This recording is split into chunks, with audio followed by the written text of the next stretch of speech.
In my opening speech, I only mentioned the Quran. I'm going to use the Quran and show how it's clearly referencing our scriptures. The Quran itself tells us what it thinks the Injil and Torah is, and I agree with him on that. And it tells us it is our scriptures. It is the Gospels, Matthew, Mark, Luke, and John, Genesis, Exodus, Leviticus, Numbers, Deuteronomy. Here we go. He actually said the Injil is a book given to Isa, which is very strange because, first of all, books weren't technically invented then. The Codex was invented not until a few hundred years later. So it would have been a scroll, if anything. If he does mean a literal book, it would be quite hard to understand because Surah Al-Maryam Ayah 30 talks about how Jesus got revelation as a baby. So unless you want to say there's a baby Jesus reading, which seems like, I mean, it's possible, but I don't think the Quran is actually saying that. I think the Quran is just telling you that Isa had revelation. Next point. Okay, so Chris thinks he's proved this point, but the Muslims don't look very convinced. They're like, what's going on, Chris?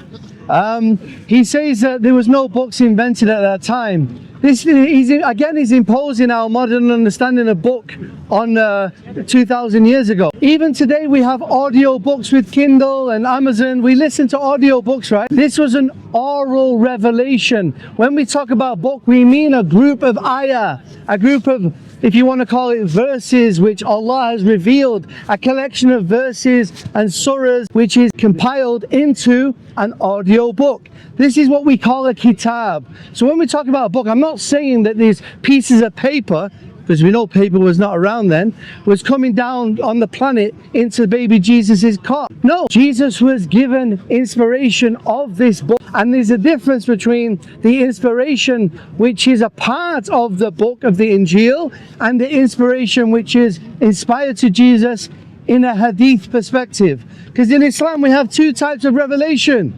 We have the Kitab Allah, the books, the Torah, the Zabur, the Injil, the Quran. These are books which are revealed from Allah. This is the speech of Allah. Then we have another type of revelation, which is the inspiration that is given to the prophets, which is not part of the book, but is still a form of revelation. So Chris here making a complete ignorant point, saying, oh, there's no books invented. And yes, Jesus did speak when he was born. This is one of the miracles, in fact, the first miracle that Isa had when he was born, which is to speak. And what did he say? He said that he's a prophet and he's given me a kitab, a book, a collection of ayah, a collection of verses which Allah has revealed to him. He himself declared that he was a prophet of Allah, not God, not the Son of God, not a part of God. This is where the Christians have gone astray.